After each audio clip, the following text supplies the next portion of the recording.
L'objet de cette vidéo est de présenter les actions entreprises localement après le déclenchement du filet de sauvegarde, un RA TICAS ou l'annonce du dépôt d'un AirProx. Le filet de sauvegarde se déclenche dans les cas suivants. Tout d'abord, pour des vols stables, 2 minutes avant que la séparation soit de 4,8 nautiques. Ensuite, pour un ou plusieurs vols en évolution, 2 minutes avant que la séparation verticale soit de 680 pieds pour des avions évoluant au-dessous du niveau 295 ou en espace RVSM, ou 2 minutes avant qu'elle soit de 1200 pieds pour le reste de l'UIR.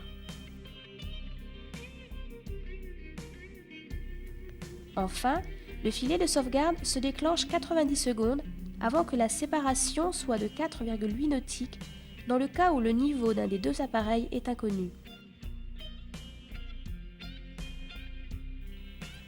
Le système ne connaît pas toutes les données des vols et provoque donc un certain nombre de déclenchements injustifiés.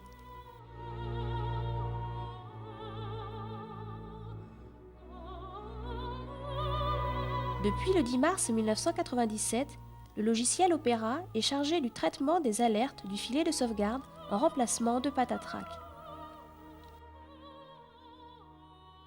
Opera classe les alertes justifiées en deux catégories. Les alertes dites hors normes, où les deux pistes se sont trouvées simultanément à moins de 5 nautiques et moins de 800 pieds, ou 1800 pieds au-dessus du niveau 295 hors espace RVSM.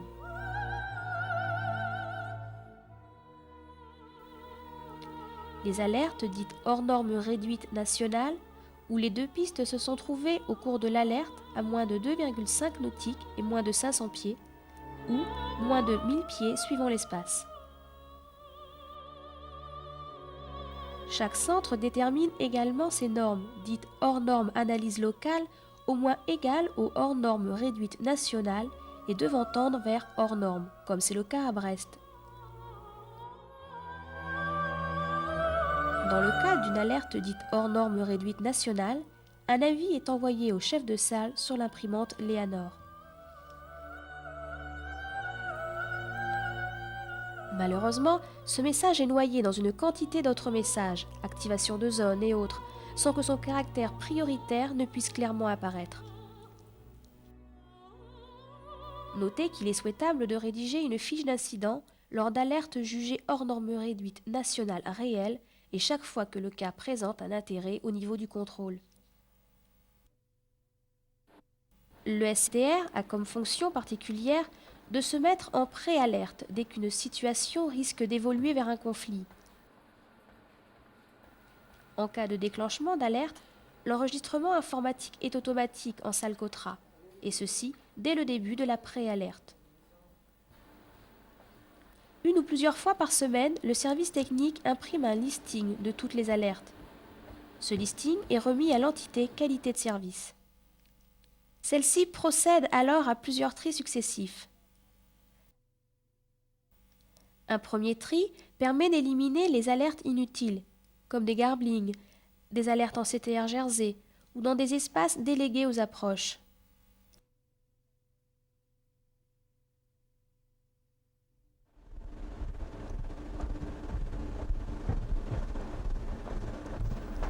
La qualité de service récupère ensuite au service technique les bandes magnétiques qui contiennent les enregistrements radar, radio et téléphoniques. Bonjour. On va chercher la fameuse bande. D'accord, rien de long.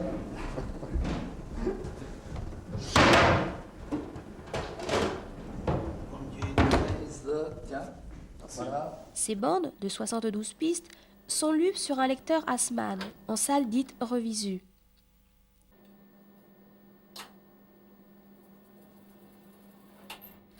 L'agent de la qualité de service va alors faire une première analyse qui permettra de savoir ce qui s'est passé et d'écarter les alertes injustifiées.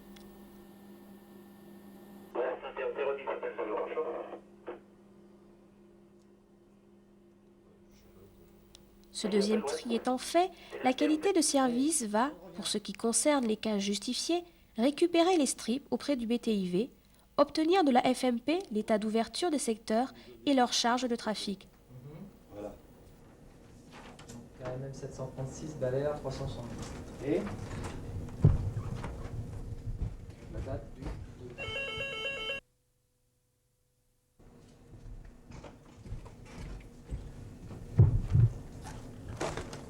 Donc là, 2, du 2, et on va... Voilà, ok. Donc KML 736. L'entité qualité de service va aussi interroger l'équipe a priori concernée pour savoir s'il y avait des contrôleurs en formation, connaître l'armement du secteur et obtenir la collaboration des contrôleurs impliqués. Les analyses du fichier de sauvegarde n'ont aucun caractère disciplinaire. Le travail qui est fait en subdivision qualité de service est uniquement fait pour améliorer la sécurité des vols. L'écoute des bandes et le collationnement des informations relatives à la situation sur le secteur aboutissent à la rédaction d'un dossier qui sera étudié en commission locale de sécurité. Celle-ci dispose de plus d'un outil préparé par le laboratoire audiovisuel. En effet, ce dernier procède régulièrement à la transcription sur cassette vidéo des enregistrements radio, radar et téléphoniques sous la conduite des contrôleurs de la qualité de service. Cette transcription fait l'objet d'un montage et aboutit à une présentation normalisée des incidents.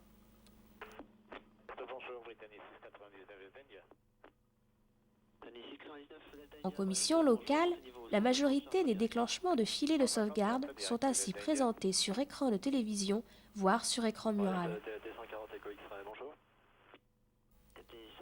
La commission locale de sécurité se réunit tous les 2 mois, plus exactement tous les 3e lundis de chaque mois pair à 14 h. Elle est composée du chef du service exploitation, des chefs des subdivisions études, contrôle et instruction, de 2 PC chefs d'équipe désignés pour 1 an. Lors de ces réunions, la présence du plus grand nombre possible de contrôleurs est souhaitée, principalement celle des agents concernés, même si chacun comprend que cette épreuve n'est pas toujours très confortable. Les cas dits hors normes réduits nationales font l'objet d'un renvoi devant la Commission nationale de sécurité de la circulation aérienne. L'étude des déclenchements du filet de sauvegarde fait apparaître un certain nombre de causes récurrentes qui sont le conflit non détecté, en raison principalement d'une mauvaise intégration des stries,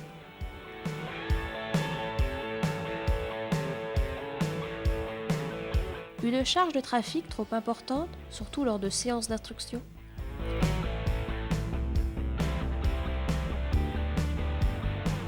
l'armement secteur où l'instructeur tient le poste de contrôleur organique,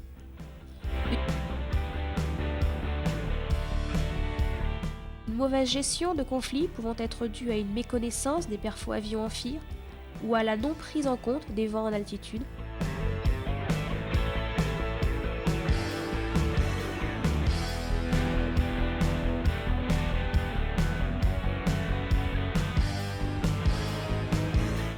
enfin, le manque de rigueur dans la phraséologie ou l'ambiguïté de certaines instructions.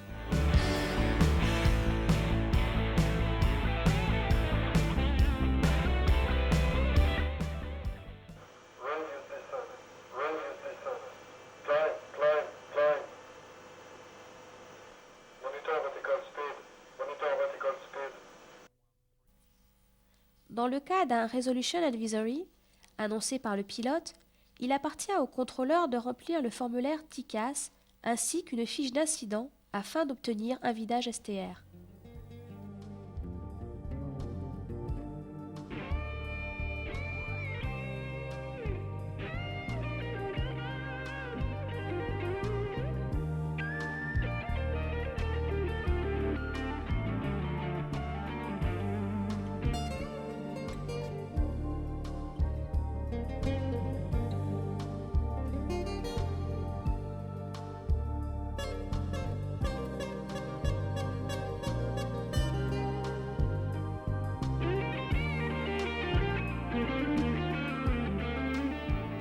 Autre événement très important traité par l'entité qualité de service, l'AirProx. La réglementation précise que le pilote doit annoncer par radio son intention de déposer un airprox, mais qu'en cas d'impossibilité de transmettre, il devra le faire par voie écrite lors de sa première escale. Dès que possible, le contrôleur concerné doit être relevé afin de remplir le compte-rendu airprox.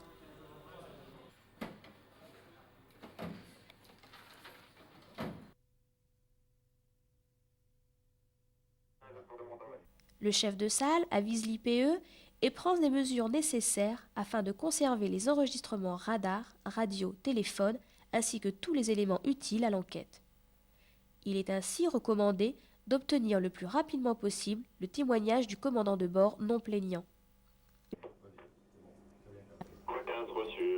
L'entité qualité de service retranscrit sur papier les communications radio et téléphoniques.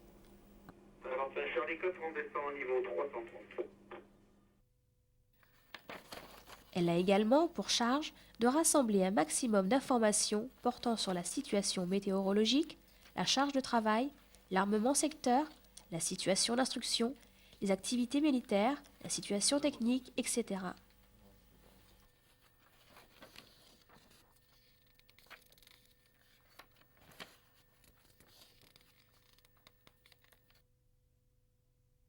Un rapport provisoire est envoyé au Bureau national airprox, qui supervise le dossier dans les 8 jours suivant le dépôt de l'airprox. Une fois tous les éléments recueillis, et dans un délai maximal de 3 mois, la commission locale de sécurité est convoquée pour traiter l'airprox. Après analyse de l'incident, elle propose les mesures adéquates devant permettre d'en éviter le renouvellement.